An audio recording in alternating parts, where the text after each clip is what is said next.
Hello दोस्तों, स्वागत है आपका आपके चैनल ग्रो योर फाइनेंस में, जहां आप पर्सनल फाइनेंस से रिलेटेड चीज़ों को आसान भाषा में सीखते हैं।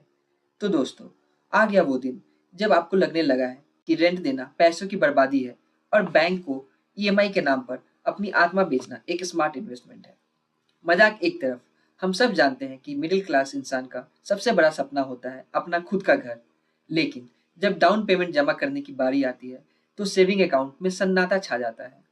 और तब हमारी नजर है उन दो पवित्र मटकों पर जिन्हें हमने बुढ़ापे के लिए रखा था, ईपीएफ और एनपीएस। तो दोस्तों, आज का सवाल बहुत सिंपल है, लेकिन जवाब बहुत खतरनाक।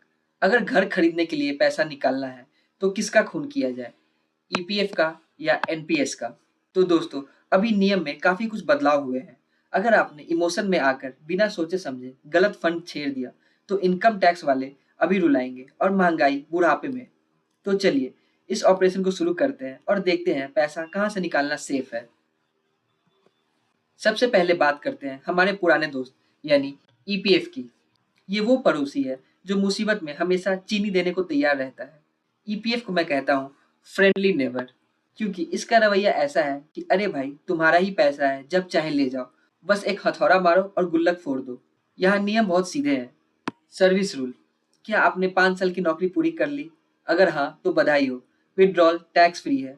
अगर 5 साल में से एक भी दिन कम है, तो टैक्स वाले इतना टैक्स काटेंगे कि नए घर का गृह प्रवेश फीका पड़ जाएगा। विड्रॉल लिमिट: आप अपने और अपनी कंपनी के शेयर का कुल 90% तक निकाल सकते हैं। जी हाँ, 90% मतलब पूरा खजाना खाली करने की आज़ादी। हालांकि अभी ईपीएफ में भी कुछ नियम में बदलाव किए गए हैं, जिस पर मैंने अलग से वीडियो बनाया है, जिसको आप चैनल पर जाकर देख सकते हैं। पर पहले के नियम के अनुसार बात करें, तो सुनने में कितना अच्छा लगता है ना? वाह, 20 लाख पड़े हैं और 18 लाख निकाल लेता हूँ, मस्त फ्लैट बुक करेंगे। लेकिन यहाँ एक रिस्क है दोस्तों, बुढ़ापे का पूरा मटका फोड़ने की आज़ादी। ईपीएफ आपको रोकता नहीं है, और यही इसकी सबसे बड़ी समस्या है। आप आज घर तो ले लेंगे, लेकिन वो पैसा जो 8.5% या 8% की रफ्तार से बढ़ रहा था, वो हमेशा के लिए खत्म हो जाएगा। ईपीएफ का पैसा निकालना आसान है, इसीलिए हम मिडिल क्लास वाले सबसे पहले इसी की बलि चढ़ाते हैं। अब आते हैं दूसरे खिलाड़ी पर, जो है एनपीएस। अगर ईपीएफ वो दोस्त है जो आपको बिगाड़ता है, तो एनपीएस वो स्ट्रिक्ट हेडमास्टर है जो हाथ में डंडा लेकर खड़ा है। अगर आपको लगता है कि आपके एनपीएस खाते में 10 लाख रुपए दिख रहे हैं और आप उसमें से मोटा अमाउंट निकाल लेंगे, तो आप गलत फहमी में हैं। एनपीएस के टीयर 1 अकाउंट के नियम बहुत क्रूर हैं। पहला, लॉक इन: अकाउंट कम से कम 3 साल पुराना होना चाहिए। अब बात करते हैं लिमिट की। आप सिर्फ और सिर्फ सेल्फ कंट्रीब्यूशन का 25% ही निकाल सकते हैं। जी हाँ, ध्यान दीजिएगा, टोटल फंड का 25% नहीं, कंपाउंडिंग से जो ब्याज बना वो नहीं, और जो पैसे आपकी कंपनी ने डाला है उसे तो आप छू भी नहीं सकते।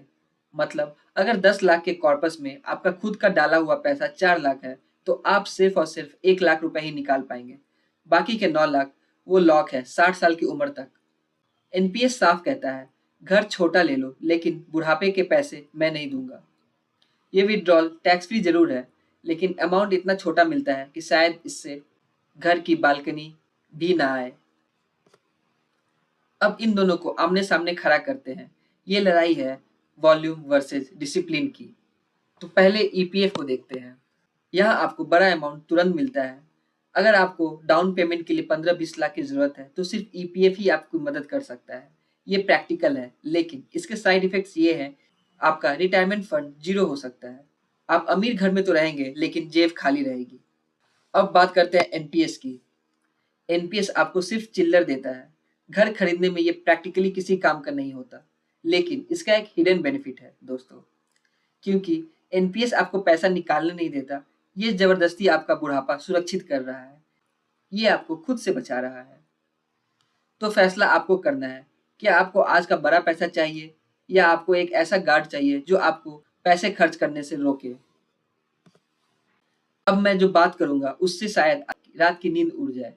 इसे हम फाइनेंस की दुनिया में कहते हैं कंपाउंडिंग का तमाचा। जरा इस गणित को ध्यान से देखिए। मान लीजिए आपकी उम्र 30 साल है। आपने सोचा, अरे ईपीएफ से 10 लाख रुपए निकाल देता हूँ, बाद में जमा कर लेंगे। गलत, बहुत बड़ी गलत। अगर वो 10 लाख ईपीएफ में पड़े रहते, तो 8.5% ब्याज दर के हिसाब से जब आप 60 साल के होते, तो वो 10 लाख नहीं बल्कि 1 करोड़ 15 लाख बन जाते। जी हाँ, आपने घर के डाउन पेमेंट के लिए 10 लाख खर्च नहीं किए, बल्कि आपने अपने रिटायरमेंट के 1 करोड़ 15 लाख रुपए में माचिस मार दी है। अब आप अपनी पत्नी या पति की तरफ देखिए और पूछिए, क्या उस नए घर की मॉडर्न इटालियन किचन की कीमत वाकई में 1 करोड़ रुपए है? क्योंकि जो पैसा आज आप निकाल रहे हैं, वो सिर्फ पैसा नहीं है, वो एक बीज है जो कल पेड़ बनने वाला था। आपने पेड़ बनने से पहले ही बीज खा लिया। तो दोस्तों अब आप कहेंगे, यार डरा तो दिए, अब उसका उपाय भी बता दीजिए। पैसे लाए तो कहाँ से लाए? तो दोस्तों, अगर आप एक स्मार्ट इन्वेस्टर हैं, तो शायद आपके पास एनपीएस टियर 2 अकाउंट होगा। काफ़ी लोग इसे इग्नोर कर देते हैं, लेकिन घर खरीदने के लिए ये एक ब्रह्मास्त्र है। आइए बताते हैं क्यों। नो लॉक इन, ये बिल्कुल बैंक अकाउंट जैसा है। जब मर्जी पैसे डालो, जब मर्जी निकालो, कोई हेडमास्टर नहीं रोकेगा। मार्केट रिटर्न की बात करें, यहाँ पैसा इक्विटी में लगा होता है, तो हो सकता है आपको एफडी से कहीं बेटर रिटर्न मिले। और तीसरा, टैक्सेबल। हाँ, ये एक सच है। जब आप पैसे निकालेंगे, तो वो आपके इनकम में जुड़ेगा और आपको स्लैब रेट के हिसाब से टैक्स देना पड़ेगा। लेकिन टैक्स देना बुढ़ापे के 1 करोड़ का नुकसान करने से बेटर है। अगर आपने टियर 2 में इन्वेस्ट किया है, तो इसे तोड़िए, लेकिन टियर 1 और ईपीएफ को हाथ मत लगाइए। तो दोस्तों, फाइनल फैसला क्या है? तो ये रहा एक्शन प्लान। सबसे पहले अपनी सेविंग, एफडी और म्यूचुअल फंड्स को तोड़िए। ये पैसे लिक्विड है, इसी दिन के लिए बचाए गए थे। दूसरा, अगर पैसे कम पड़ रहे हैं, तो गोल्ड लोन या पीपीएफ पर लोन लेने की सोचिए।